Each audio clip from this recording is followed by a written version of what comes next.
well, Zeravi?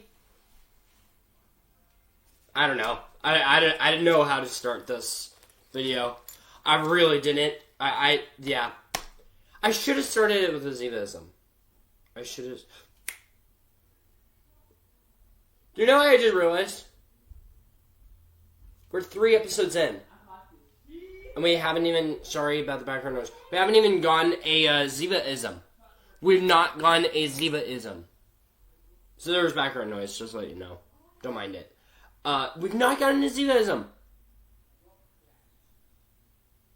Not one single one. Why?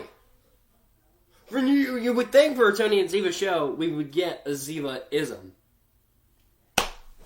Okay. Oh well. Hopefully we get one soon. Hopefully. But, I don't know.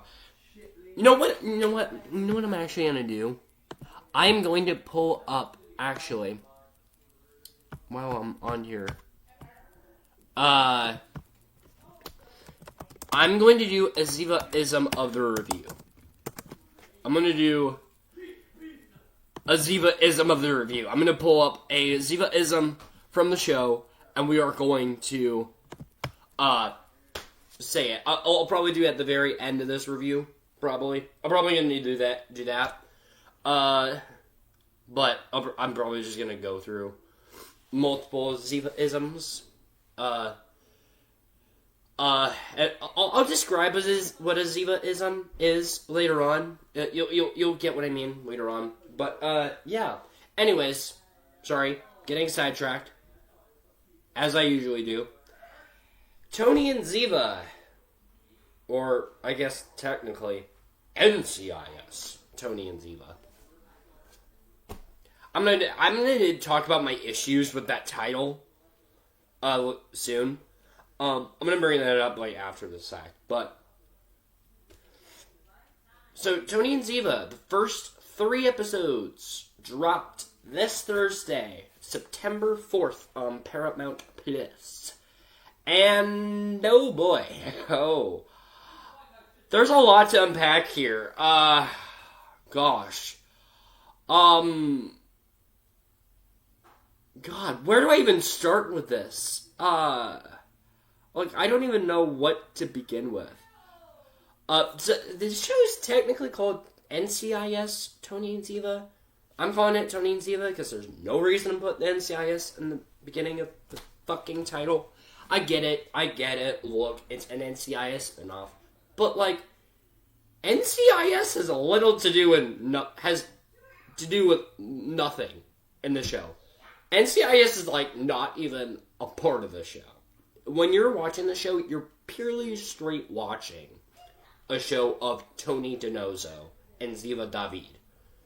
There's no NCIS. NCIS has, nothing to do with the show. So it actually is weird because you're watching an NCIS show where NCIS is, not the main focus. It's Tony and Ziva. To me, it's they should have just called it Tony and Ziva. Not NCIS, Tony and Ziva. Just Tony and Ziva. Because NCIS has nothing to do with this show. So, it's like WandaVision. They called it WandaVision. Not Avengers WandaVision. God damn. I don't like Paramount for that. Just name it Tony and Ziva. Don't put NCIS in the beginning of the title. That's my issues. The title. Sorry. That's probably a little bit of a tangent. That's my... Yeah. I'm gonna try and talk about spoilers on this show. So this review will be spoiler heavy on the new show. And like you fucking give a shit, there will be spoilers on the original show of episodes with Tony and Ziva. So if you give a fuck about episodes from the original show that are 20 years old, fine. Spoiler warning on that. I guess. I don't know. But the original show, I'm not going to talk about the newer episodes of the original show. I'm only going to talk about the episodes of the original show that focused Tony and Ziva. So that's seasons 3 to 17 of stuff. So, I'm not so focused on seasons 18 to 22. I almost said 23, but they're filming 23. So, yeah. So, just want to give that straight from the point. I will be talking about spoilers on Tony and Ziva. So, if you really want to see Tony and Ziva, I'd say probably skip this review for now, then watch the show, and then come back here. Because I will be wanting to talk about spoilers. There's just no way out of this. But I'm going to talk about the history of Tony and Ziva first, because to really understand the plot of the show, you kind of need to know where Tony and Ziva has been, because it's a long, complicated string of events. So Tony DiNozzo, played by Michael Weatherly, was on the show from day one. He started the show on season 1. And Tony was sort of like that jockish, whatchamacallit? He was like a jock. He didn't really give a shit about anybody else. He kind of cared about himself. And he would hit on the female agents most of the time. Especially Special Agent Caitlin Todd, played by Sasha Alexander. Caitlin Todd, well, Sasha Alexander wanted to leave the show. So she left after season 2. She left the show after season 2. And on season 3, so what they decided to do was they killed off Caitlin Todd. So Ziva David was introduced on the show in season 3. Ziva, played by Cote de Pablo, was assassin-trained Mossad agent working in Israel. And the person who killed Caitlin Todd was Ziva's half-brother. And she loved her brother, but she was also on NCIS's side wanting to try and get him for killing their NCIS agent. So what did she do? She killed her half-brother in order to save Gibbs, played by Mark Harmon. She was willing to risk her alliance with Mossad just to save Gibbs. That was what she did. And for a while, from like seasons 3 to 9, Tony and Ziva had a will they, won't they scenario. Like, they were flirting with each other, they were just whatnot, but they were also working at NCIS. They were helping solve crimes. They were still a team, even with the occasional flirting. But it wasn't, I want to say, until... Sorry about the background noise. I want to say it wasn't until, like, season 10, maybe season 9, where things really started to get serious. So, by that point, Tony and Ziva were actually falling in love with each other. And they were dating. But they were dating while they were also working together. Because as NCIS agents, they were assigned partners. So they were partners at NCIS, but they were also falling in love.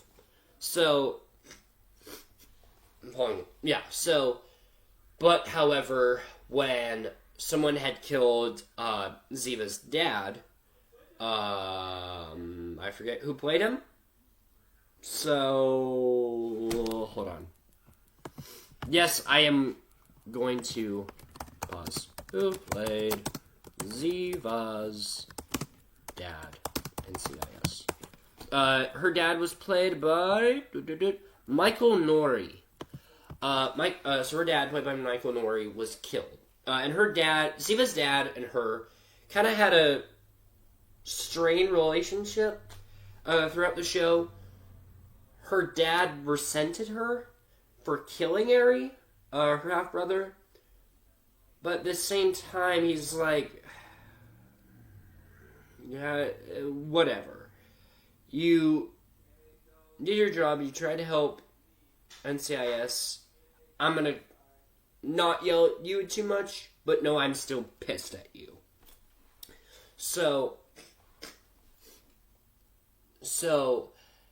And in season 10, I want to say, Ziva's dad got killed off. And so Ziva had to go back to Israeli, I think in late season 10, early season 11. At this point, Cote de Pablo wanted to leave the show. So they wanted to do something that was not killing her character off at that point, but they still wanted to have a strong goodbye for Ziva. So Ziva went back to Israeli to help out with her family and help find the person who was responsible of killing her dad.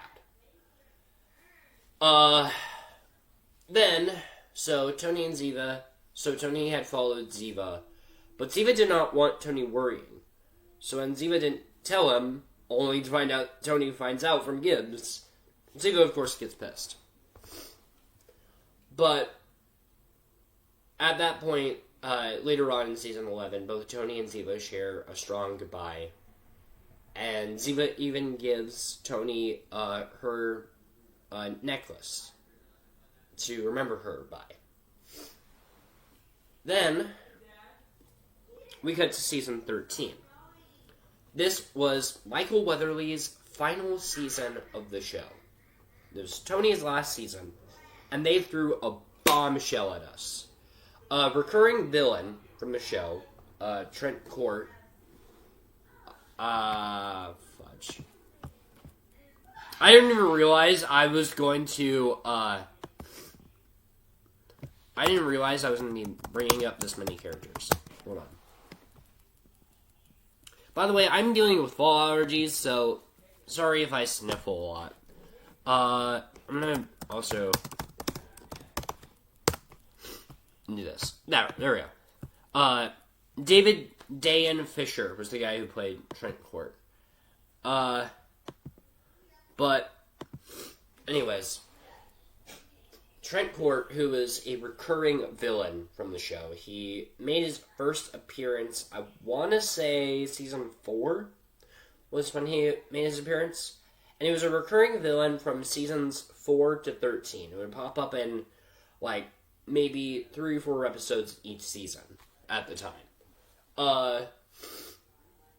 And they threw a bombshell at us and said that Trent Court started a mortar fire attack, and Ziva was in the house when it happened. So Ziva died in a mortar attack. So, and Ziva left Ziva, and the Israeli government said that Ziva had another person that there was one survivor. There's one survivor. And that survivor was Ziva's daughter. And it wasn't just Ziva's daughter, it was also Tony's daughter. A daughter both Ziva and Tony had. A daughter that had been living at this point for 2 years, but Tony had no idea. None. Tony had no idea he had a daughter with Ziva. When Ziva went back to Israel in season 11, she was pregnant. But she didn't want to tell Tony because she didn't want him to be worried. And she knew it was Tony's anyways. So, that's when we met Tali. So, Tony decided to leave NCIS after they killed Trent Court. And he wanted to just be a father. He wanted to raise his daughter. And, yeah. And with, at this point, Ziva dead, he just wanted to leave the agency, move to Paris, and raise his daughter alone. Then that's not it. Season 16 cliffhanger. This, I remember to this day, for NCIS fans, this was... No one saw this coming. season 16 cliffhanger, we find out that Ziva's still alive and that she's faked her death. This has been 4 or 5 years now since Ziva died. So, yeah. Ziva has been dead for 4 or 5 years. And no one knew.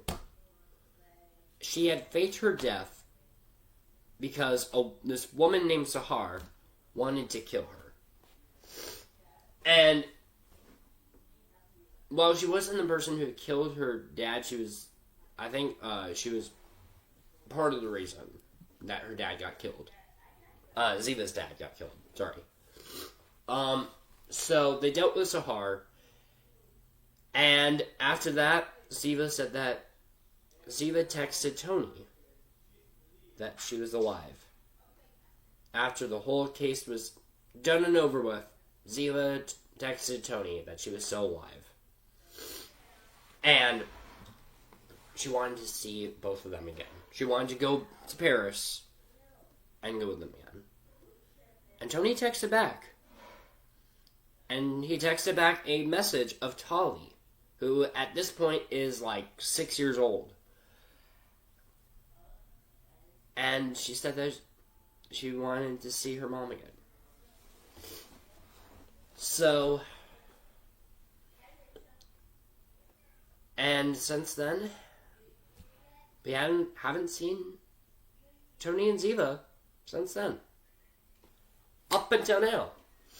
So, this show mainly started because fans wanted it. A lot of fans wanted to know where Tony and Ziva are and what's going on, what's going on now, especially with the pandemic, and what happened. And even Michael Weatherly and Cote de Pablo, they both looked at each other like, yeah, that is a good question. Where is Tony and Ziva? And so many people had asked Michael and Cody about what they think Tony and Ziva would be doing nowadays. And they're like, we want to know that too! So, they went to executive producer John McNamara, who, if I remember correctly, I think he was one of the main people who constructed the Tony and Ziva relationship and like helped continue the relationship to grow. So having him back on board to do this show, and especially having him be series showrunner for Tony and Ziva, doesn't make sense all around. So they got John McNamara. I can't pronounce. John McNamara. Mick Namara. I said McNamara. Mick Namara. John McNamara. There we go. I can't speak today. Okay? So they got John McNamara to come back to the show and to, be series runner or showrunner for the show. And they just wanted to help construct Tony and Ziva's relationship again. Help, give fans what they wanted and bring Tony and Ziva back. And for a while, this show has been in production hell because they wanted to try and start this in, I think, 2022 or whatnot. And then the writer's strike happens. They had to delay this because this show was, I think, if I remember correctly, supposed to come out in the fall of last year. But the strike pushed that a little, so it got delayed by 1 year.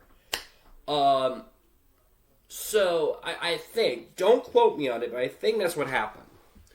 So,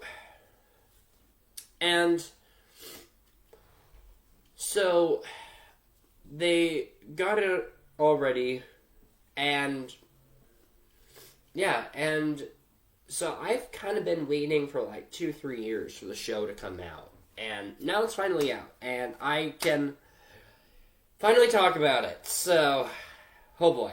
I just spent nearly 20 minutes talking about the whole history, and fuck all. So, Okay, so I spent the life of my first time binge video on it. Wow, crap. Anyways, so of course Michael Weatherly and Cote de Pablo come back as the titular Tony and Ziva, and there's no one else I could imagine playing Tony and Ziva. There really isn't. I don't think I could see anyone else playing these characters, because Michael and Cody, they are pretty much Tony and Ziva. In fact, when you see interviews of Michael Weatherly and Cote de Pablo, they practically act like a married couple half the times. Even on their podcast, because Michael and Cody, they have a podcast called Off Duty. I don't know if they're going to do another season of that podcast. If they do, I love it. But, so, and even on their off-duty podcast, NCIS, even on their off-duty and NCIS rewatch podcast, they act like a married couple. But yeah, it's like, Michael has done this character for 23 years. Let me see. I have season 3. When did the first episode air? I'm curious. When did the first episode air? September 20th, 2005. Okay, so Cote de Pablo's played Ziva for 20 years at this point. So September 20th, 2005 was when the first episode of Ziva premiered. The first episode Ziva was premiered. So, yeah, so Michael and Cody has been playing these characters for 20 plus years. So I'm going to say this before I even talk about the plot, because you're going to ask me, what do you think of Michael and Cody as these characters? What else can I say? They know these characters by heart. They've been playing these characters for 20 years. They are Tony and Ziva. I don't know. Their chemistry is great. What am I supposed to say? They've been playing these characters for 20 years. Come on. So, anyways.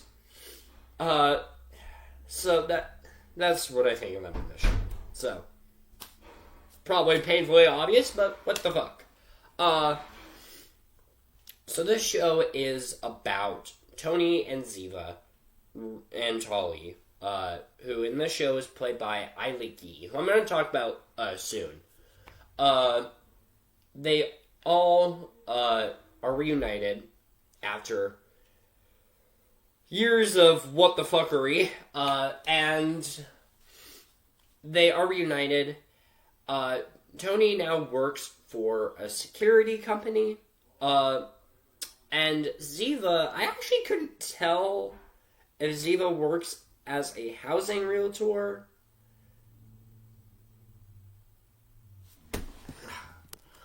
Google loves to save me, so what is Ziva's job in Tony and Ziva?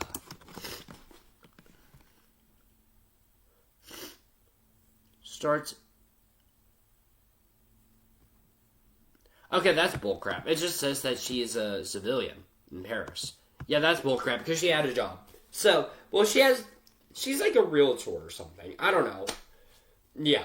But because there's a scene where she was there's these people, and Ziva, they're going into this house in the first episode. Sorry, I'm getting sidetracked. And she's like, this house is luxurious. This is a house I wish I had. So, yeah. Pretty weird to go from Mossad agent in Israel to NCIS agent in Washington to housing realtor in Paris. All over the map. And all over the place. Anyways. So, Tony and Ziva now have different jobs. Tony works for a security company, which is important.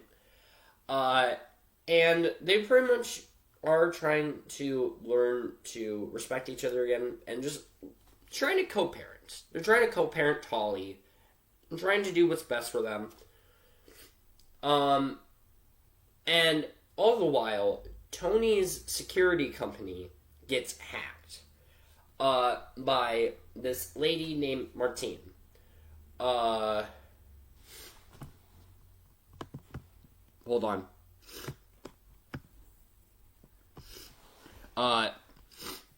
So Tony's security company gets hacked by this lady named Martine, who I am going to botch this name. I'm sorry. I'm going to botch this name. Played by Nassima Benchicou. Nassima Benchicou. I probably did not say that right. Comment down below what you think that name's pronounced. And so Martine is this lady who hacks Tony's security company. She hacks into his bank account, or the security's bank account, sorry. She hacks into the security's bank account and makes it look as though Tony laundered 115 million euros, all the while planning a cyber attack. So she frames Tony and Ziva for a cyber attack on Tony's own security company.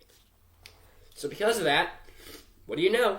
Tony and Ziva are on the run, and Interpol agents are after them. That's the plot. And all the while, they go into crazy shenanigans with Martine. They're trying to go into safe houses, and it just doesn't work. So, and they're trying to investigate why Martine is hacking Tony's company.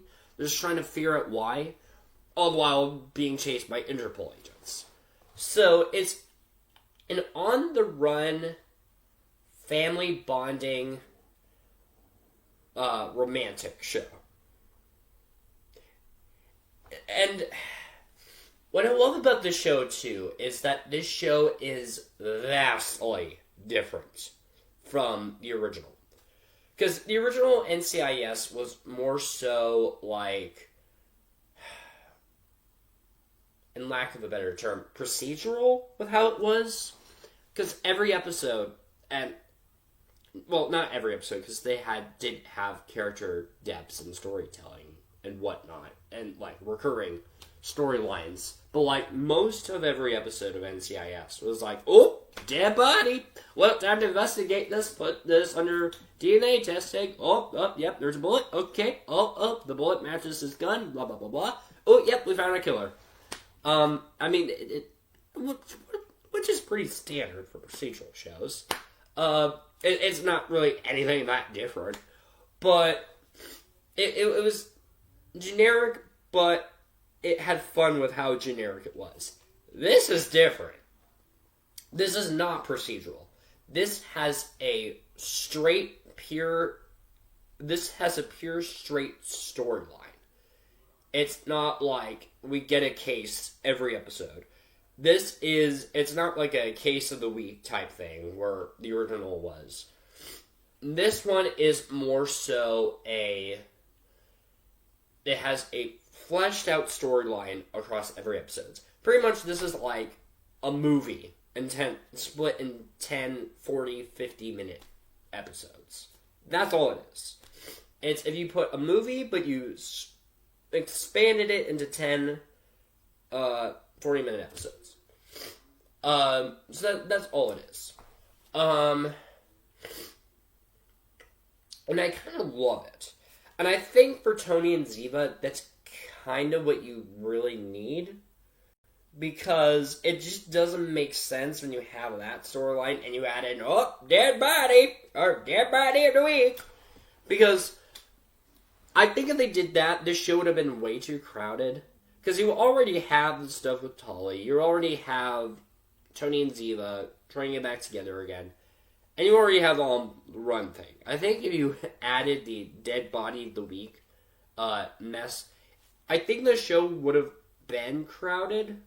I mean, you could argue it's already crowded, but it actually takes its time with all three things, with connecting with Tali, Tony and Ziva connecting with each other, and on the run stuff.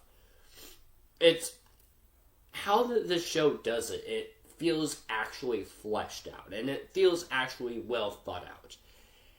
This is kind of like Touch in that way, where, like, because Touch, the first season of Touch was kind of what the original show was like, of NCIS. The first season of Touch was kind of like how the original NCIS was like. It was, instead of Dead Body of the Week, it was Number of the Week, if you will. And I guess, if you want to be really technical, Season 2 of Touch was still kind of Number of the Week, but not as Number of the Week-ish the first season of Touch was. Number of the Week, the first season of Touch was like Dead Body of the Week for NCIS, for that show. Season 2 of Touch was like, yes, it had a Number of the Week element, but it wasn't as strong. Season 2 of Touch was more so story-driven, because it was trying to finish up and wrap up the, the cliffhanger from Season 1 of Touch. If you've seen Touch, you know what I mean. If you don't, okay, sorry, I just confused you. And this show is kind of like Season 2 of Touch, because it has a well-thought-out storyline, and it has a drive to what they're trying to accomplish. Because, yeah, and I really love it for that.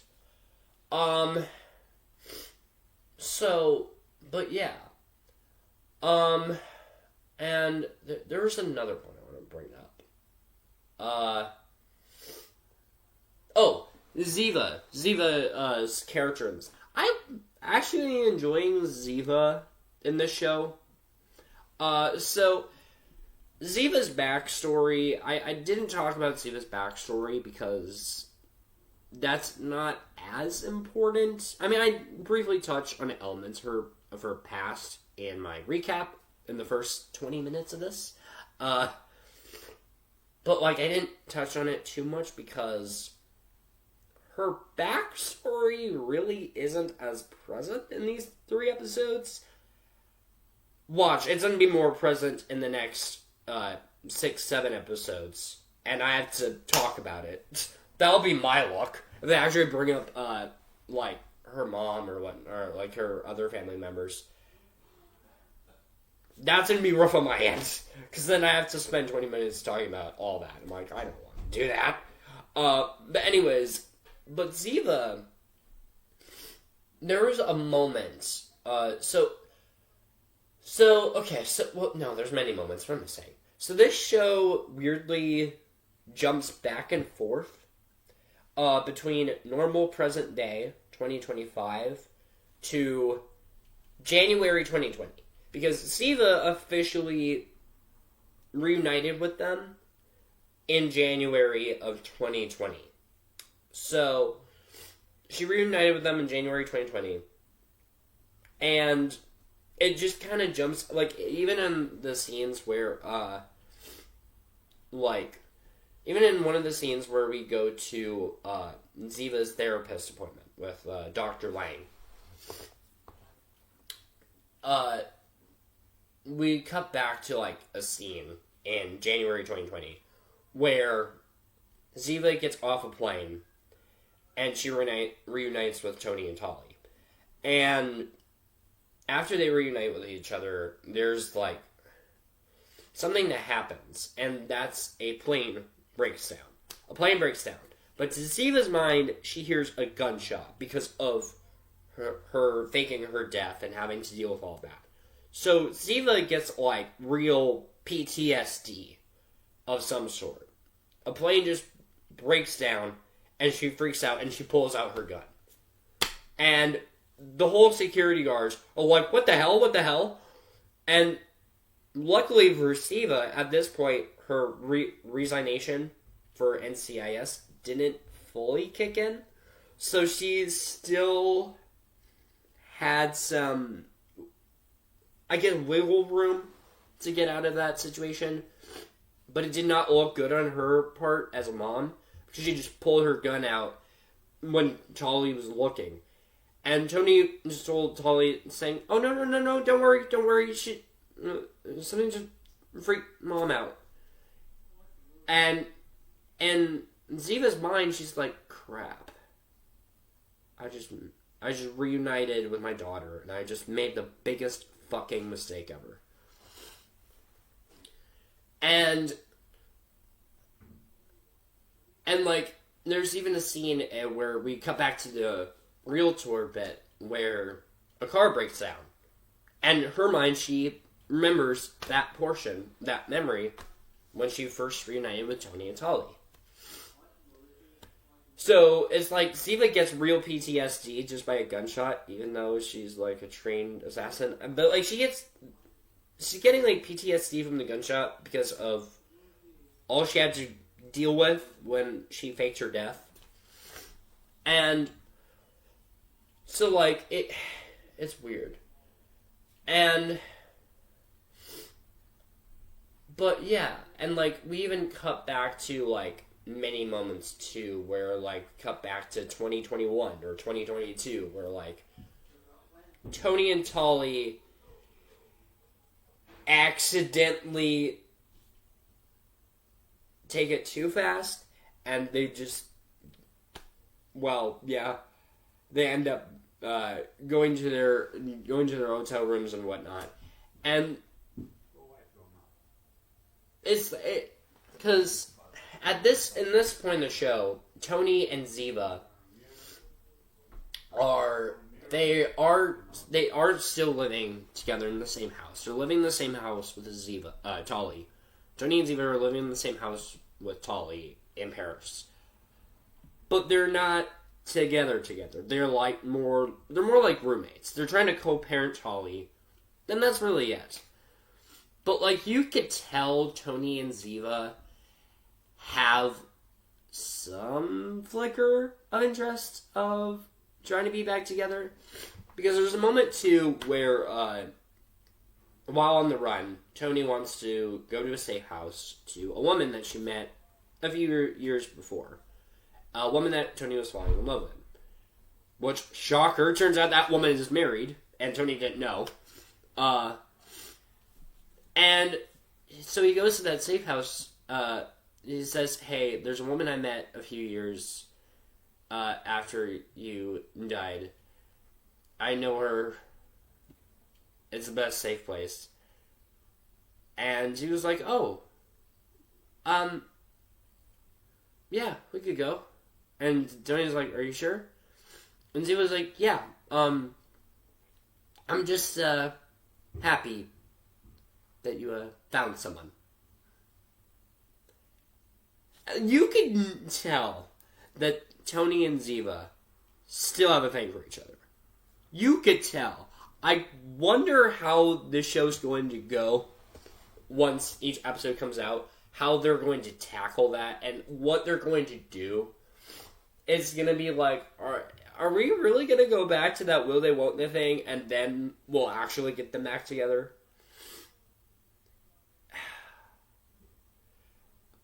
NCIS is not, like, giving us a straight fucking answer, don't they?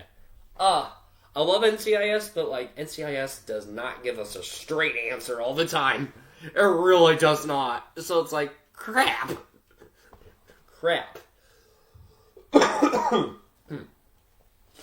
I hate fall. My fall allergies really kicked in. So, sorry.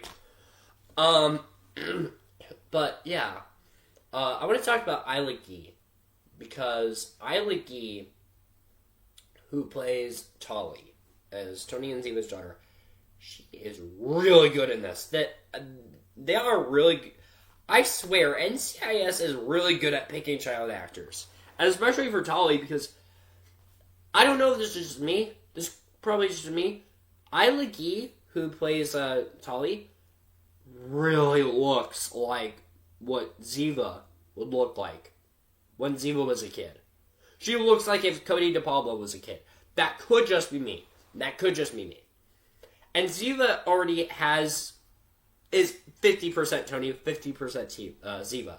Because Tali, just like Tony, is a straight, just jackass. Well, not jackass, but like, she's a smartass. She is a smartass just like Tony. And she definitely has some instincts from her mom, because her mom was assassin trained. Ziva knows how to kill people in multiple different ways.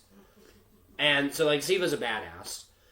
And there was an episode where Tony, Ziva, and Tali are in the park, and there's a moment where so we do meet another character in the show named. Sorry, thing crashed out on me. We do meet another character named Sophie. Sophie is the character's name. Played by, let me see if I can pull it up here. Lara Rossi. Or Lara Rossi. I don't know. And she's like, and Ziva's like, don't be late for Taekwondo. Because Tali goes to Taekwondo lessons. So I'm like, oh, okay, so Taekwondo. Okay, so Tali is really learning stuff from Ziva. Tali's becoming 50% Tony, 50% Ziva. And it's just like, yep, knew it. And, like, even Tony's becoming straight up Gibbs.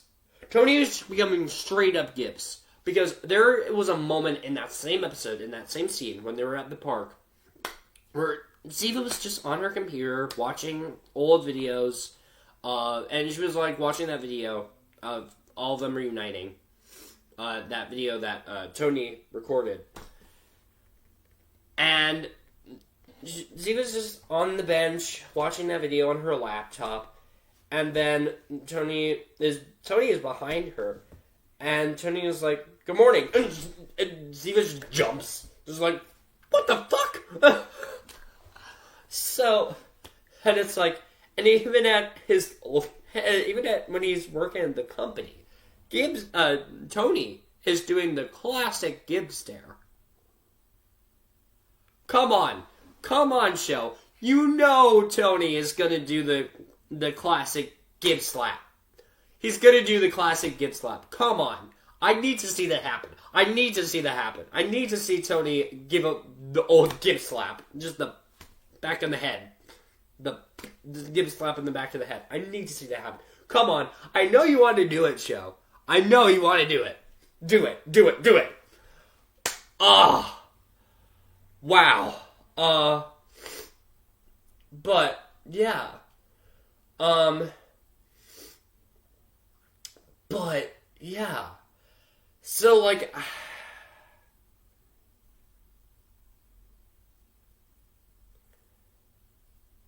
but, yeah, this is, so far, I'm loving the show so far.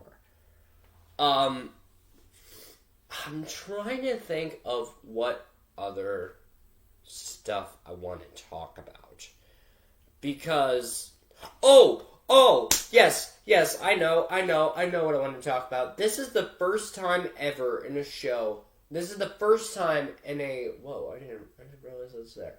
Anyways, this is the first time I can officially say on an NCIS episode, I have seen an NCIS property or an episode where the bad guys put a virus in self-driving cars, and the self-driving cars are trying to go after Tony and Ziva. That's a sentence I just said! That's a fucking sentence I just said. I also need to talk about, god damn, I have so many shit to talk about. God.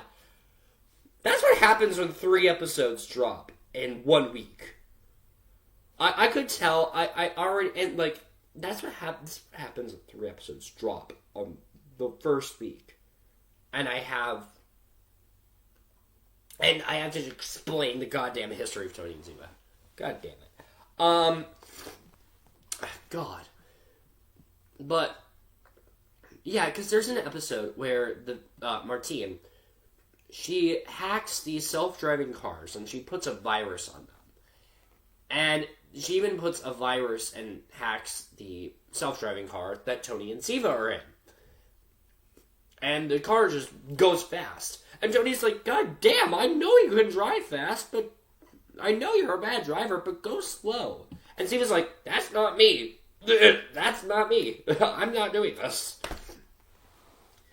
And like self-driving murder cars are literally trying to murder Tony and Ziva. I'm like, that's a sentence I just said, and that's just something I just saw. What the fuck? It's just so random. But god damn it, I had fun. And I love the show too. And like, this show has really good humor too. Because there's one scene too. And I'm excited to see where this is gonna go. Because we're seeing hints of how it's going to be. And we're seeing little tidbits. But there's a scene where Tony and Ziva go in an undercover cop 2 months from now. Or, a month from now. They're going in an undercover op a month from now. And there's, like, the show has such great humor. Because they're in an undercover cop. Tony flies into a window of a wedding church, a church where they're hosting the wedding, and he's like, ugh, and like he hits his head on like a statue. There's like he's lying down, and there's a statue right next to his head, and it's like, God, so happy no one saw that. And he looks up and he sees that there's a Jesus statue in front of his head, and he's like, okay, you don't count. You see everything. I'm like, God damn it, that's a Tony line. That's a Tony line. He just sees a Jesus statue and he's like, you don't count. You see everything. I'm like, yeah, that's something Tony would say. It's like, they keep the humor of Tony and Ziva alive. And it's like so funny. The humor is just so fun. And, because while they're undercover, Tony and Ziva has to go, to multiple safe houses. By the way, Sophie, the woman who, takes care of Tali whenever Tony and Ziva are gone, she knows about Tony and Ziva's history. And she knows everything about what they do and what they did, like before. She knows that they are on the run, and, and because of that, Tony and Ziva wants Sophie and Tali to go. Sophie just take care of Tali and go somewhere while Tony and Ziva figure this out. And there's a scene while they're in a hotel where Tony and Ziva are in a hotel, and Ziva is like doing a FaceTime meeting with Sophie and Tali. And after the FaceTime meeting's done, Ziva just goes, I promised myself after I faked my death, once I went back to Tali, I would never abandon her. I would never abandon her again. And look where we are now. On the run, having to do this by ourselves. And Tony just talks to Ziva and says, remember what happened when we went to Disneyland? And we promised Tali we would go on that ride, but we didn't have enough money, so we said no. And Ziva was like, yeah, so? Tony says, you know what we said to her? We said plans change, and it's not any of our faults. And those words stuck with Ziva for the rest of that day. Ziva was like, I guess you're right. And it's like, this is tough on Ziva. Having to go away. And having to be away from her daughter from all this time. But she knows it's not her fault. It's just, for Ziva, it's just, and Tony, it's just life. For them.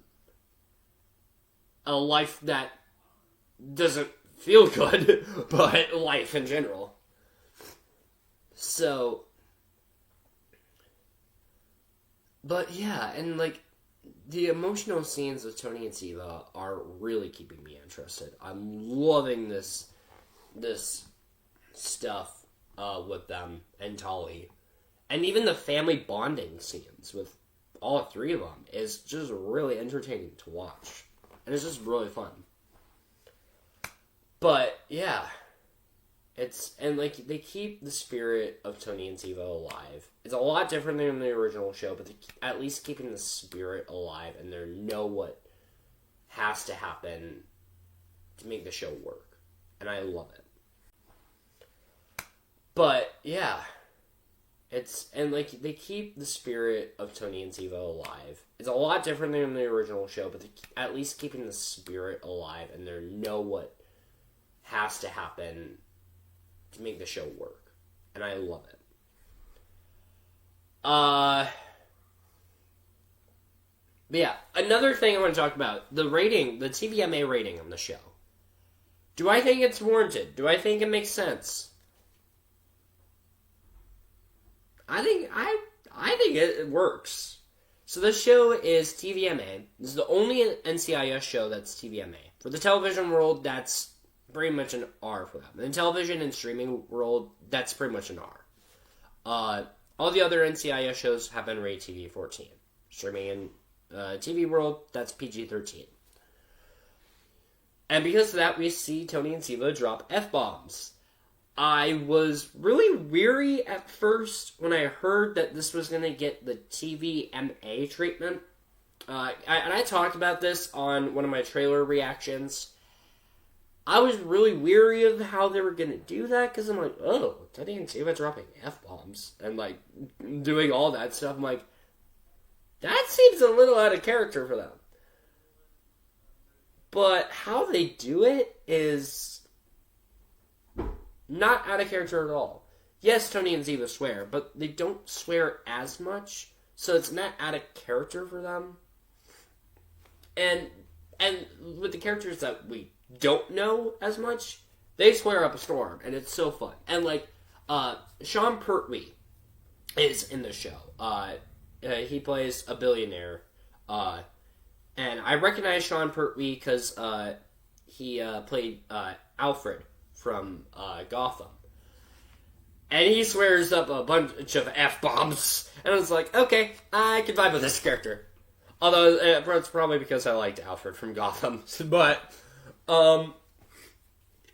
but yeah, and it's, like, so it's weird for Tony and Ziva show to just get an TVMA treatment, but it weirdly works, and it weirdly meshes well. It's so weird to describe. It's like, this shouldn't work, but it kind of does. I also like that the show is really big budgeted with how it's shot and the cinematography in this. The cinematography in this is fucking great. In fact, I wish this wasn't a streaming series. I wish this was like a movie that was released in the big screen. Because if it was released in the big screen, I would pay how many dollars it would be to just go see this in the big screen. This is... Honestly, the cinematography for this is way better than the original. And, like, the original show didn't have that great cinematography. I'm just gonna say it. I love the original show. It's a great show. But for a procedural drama show, it has generic cinematography for any show like that. This cinematography... The cinematography for this show is like cinematography that you would get for, like, a show for theaters. For, like, the cinematography for this is like a show, like a movie you would see in theaters. I don't understand it. And especially for a streaming series. I don't understand it. But, yeah. Gosh.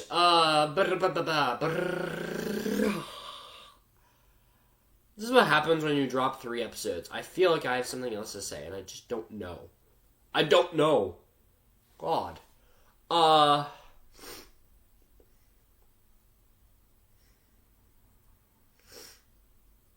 But yeah, and then there's also other new characters, like, Claudette, someone that Tony works with.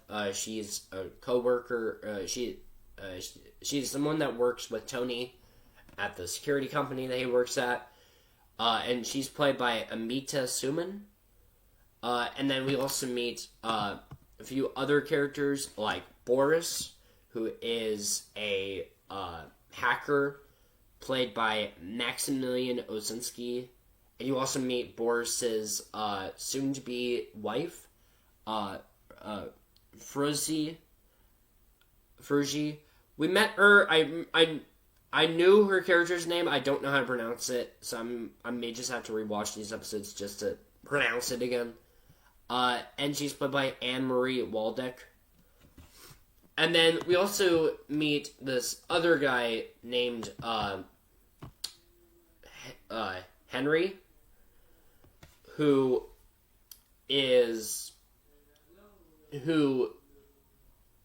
worked with Tony, but after Tony got framed, he issued a rent notice on both Tony and Ziva.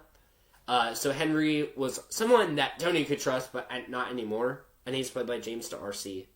Oh, Dr. Lang, by the way, is Tony, not Tony, Ziva's therapist is played by Terrence Maynard. Forgot to mention that part. And then we also have Martine's assistant, Pierre Gallimard, played by Emmanuel Bonami. So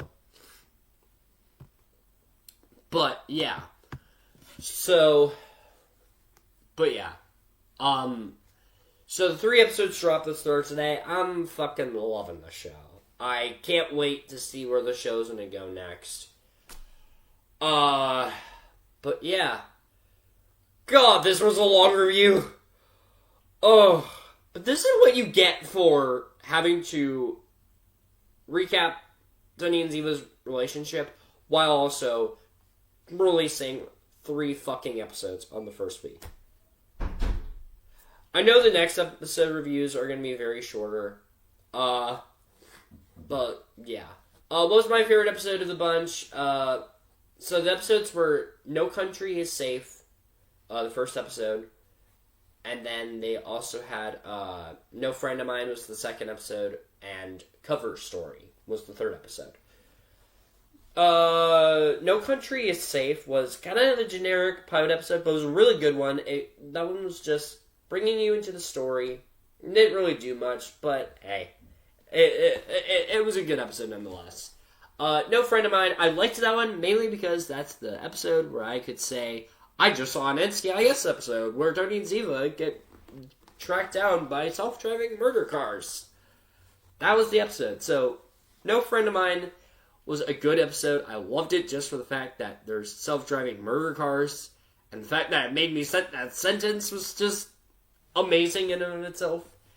And then Cover Story was an okay episode. I didn't really care for that episode as much, because I didn't really care about Nicole, Tony's friend that he thought he was dating until we found out that she had been married for the past 2 years. I didn't really care for that episode as much, but I did think it was a good... I still thought it was a good one. I didn't really care for it as much, but not saying it was terrible either. But yeah. So, we will be reviewing every episode for the show. And then I'll do... because these episodes do get released every Thursday. I just can't film my review because I already have such a fucking busy schedule. I can't film or post my reviews for the episodes until Saturday or Sunday. So, I will still get to these episode reviews. I just won't post them until the weekends because I'm busy as fuck on Fridays. So, yes, you will still get weekly episode reviews on every episode. So I'll review episode, and then on the week after the finale, I'm gonna give my wrap-up thoughts on the whole season as a whole. So I'm gonna review every episode every weekend, and then the last week, which I think will be the last week of October, actually, I'll give out my wrap-up thoughts on the show, and just my quick little summary of what I thought it was. So, thank you! If you managed to sit through this fucking long-ass video, thank you, because, I need a break. Oh, no, I can't! God damn it! I still have to do a taste test video, and I still have to do my first time binge for Lilo and Stitch. Because that just came out on Disney Plus recently. And yes, High Potential Season 2 is starting on this month. I was going to do a week-to-week episode for that, but then I saw my schedule. I'm like, fuck, no. So, I will still talk about High Potential Season 2. I probably will just do my first time binge video for that when Season 2 is officially done. Because I did do my first time binge for Season 1 of High Potential. I probably won't do my first time binge for Season 2 until Season 2 is officially wrapped up. But I will get to that. And then I have to do my first time binge for the remake of Lilo and Stitch, because that just appeared on Disney Plus not that long ago. So yeah, so I've a fucking busy September. So, thank you for sitting through this fucking long ass video. Watch, I'm gonna forget stuff, and then I'll have to talk about it next week. That'll just be my luck. But, so, have you seen the first 3 episodes of Tony and Ziva that dropped on September 4th on Paramount Plus? If so, did you like it? Were you on it, or did it piss you off for some reason? I love it. I can't wait to see where the show goes. I don't know how it's gonna go next, but yeah. And when it comes to the world of Tony and Ziva, l'amour est puissant.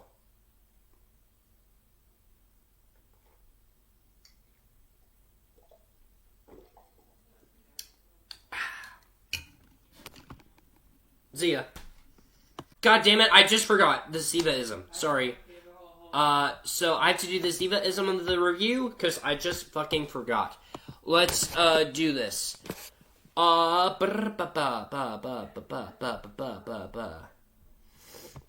a Ziva-ism, by the way, is because Ziva is from Israel, so when she moves to America, she's trying to say American idioms, but she always says it wrong. So, okay, I want to find a good one. I want to find a good one.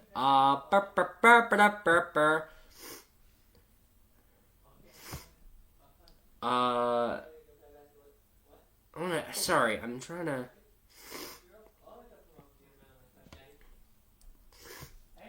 Okay. Okay. Ziva asks McGee in the NCIS staff office, or not staff office, HQ. So now your image is homopubic? Sorry, not McGee, Tony. I can't read. Ziva asks Tony, so now your image is homopubic? Tony says, the term is homophobic, and no, prejudice of any kind is an ugly thing. There.